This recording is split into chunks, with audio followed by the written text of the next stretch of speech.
اعوذ باللہ من الشیطان الرجیم بسم اللہ الرحمن الرحیم نحمدہ ونصلی علی رسولہ الکریم۔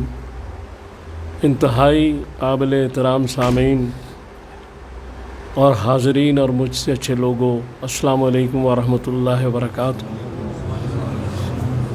ایک بار دروشی پڑھ لیں۔ اللہم صلی اللہ علیہ وسلم۔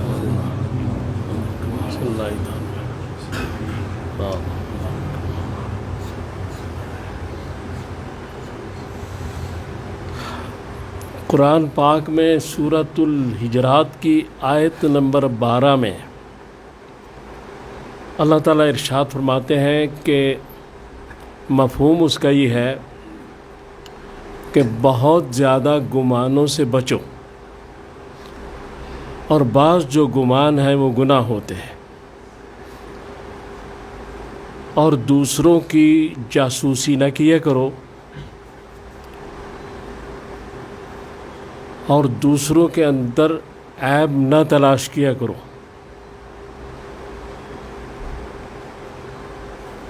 مفہوم اس کا یہ ہے، آگے اور بھی باتیں کی گئی ہیں، بہرحال ہمارا چونکہ موضوع آج یہیں تک ہے،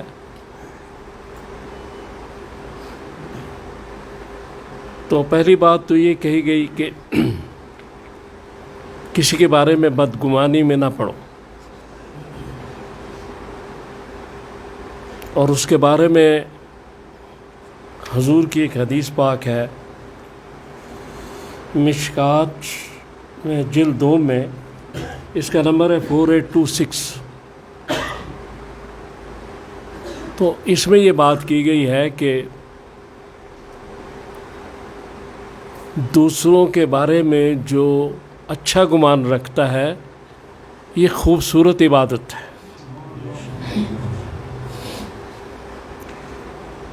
لہذا اس کے بعد یہ چیز ہے کہ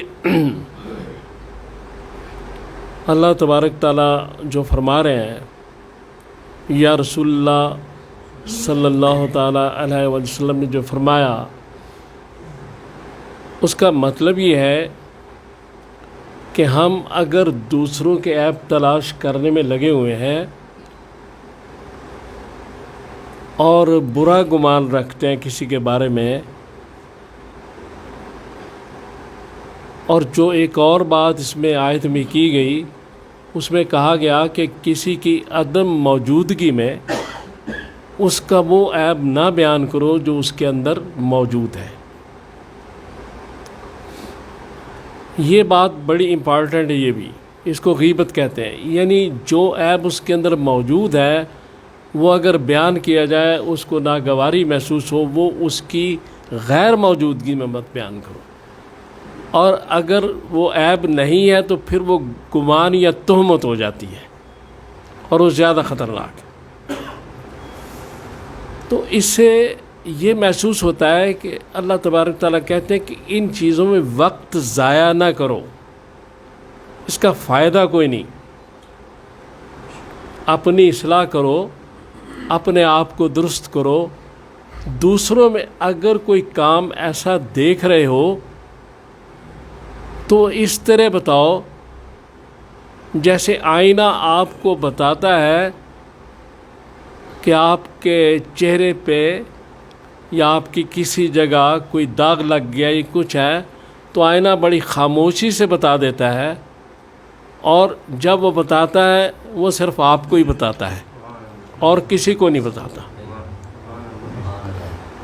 اس لیے اگر اصلاح بھی کرنی ہے تو ایسی اصلاح ہونی چاہیے کہ جو نہ کسی کی تذلیل ہو، نہ اس کو برا لگے، اور اس کے علیحدگی میں بڑے اخلاق محبت کے ساتھ یہ بات اس طرح کر دی جائے کہ وہ محسوس نہ کرے۔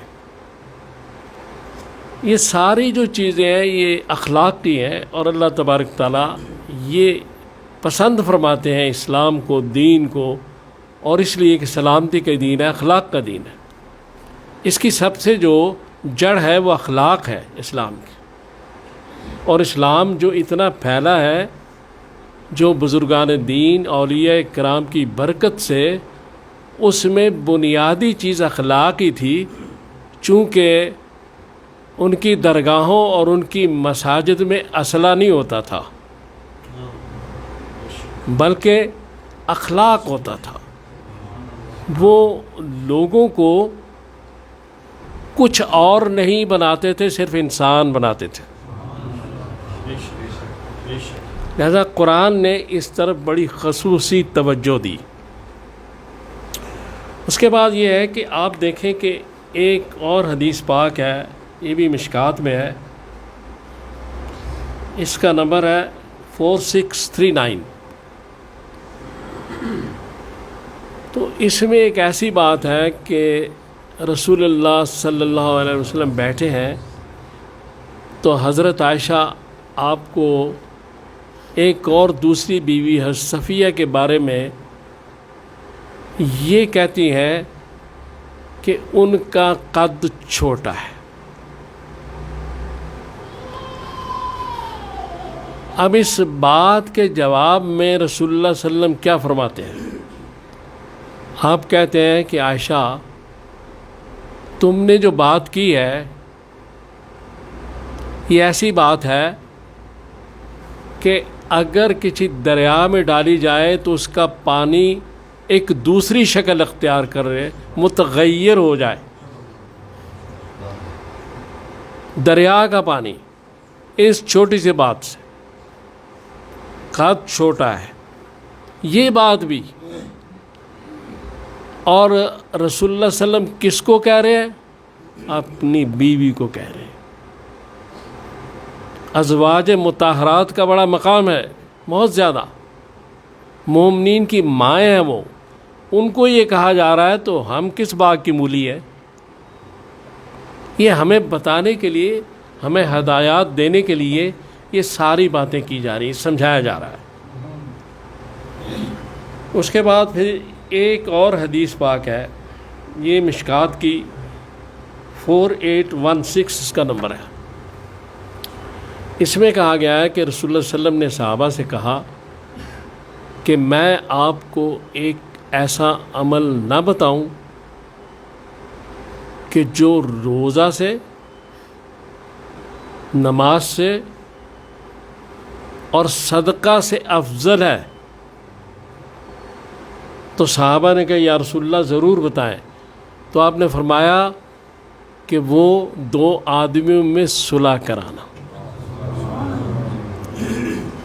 نماز سے افضل، زکوٰۃ سے افضل، روزہ سے افضل، تینوں بنیادی رکن ہیں اسلام کے۔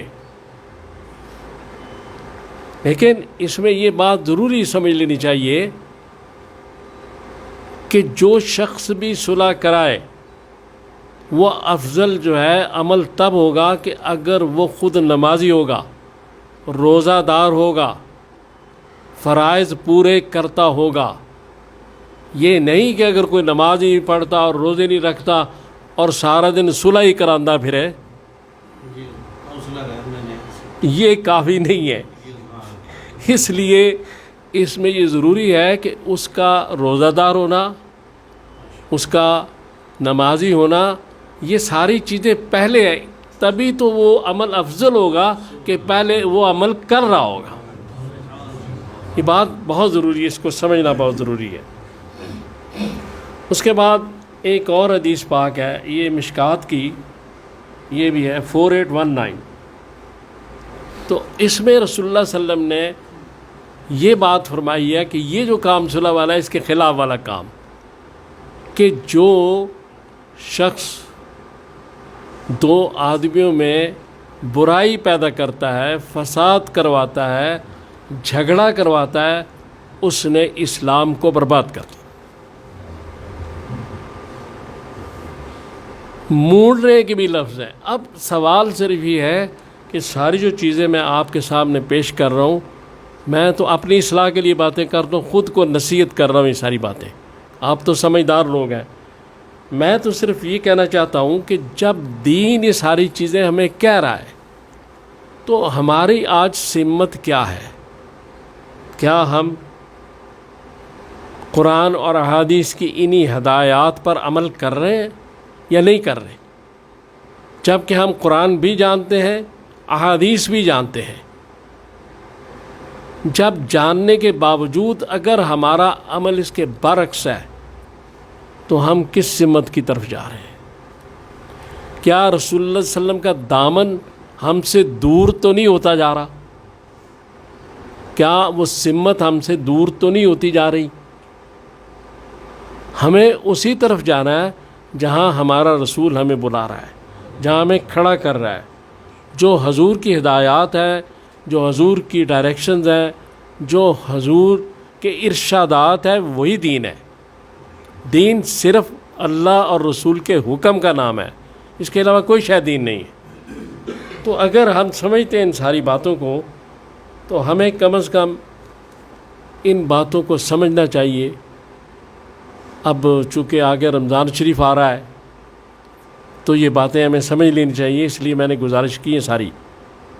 تو اللہ تعالیٰ سے دعا کریں کہ اللہ تعالیٰ مجھے اور آپ کو توفیق دے کہ ہم حضور کے ارشادات پر چلنے کی کوشش کریں۔ صلی اللہ تعالیٰ علی خیر خلقی محمد وآلہ وصحبہ اجمعین برحمتک۔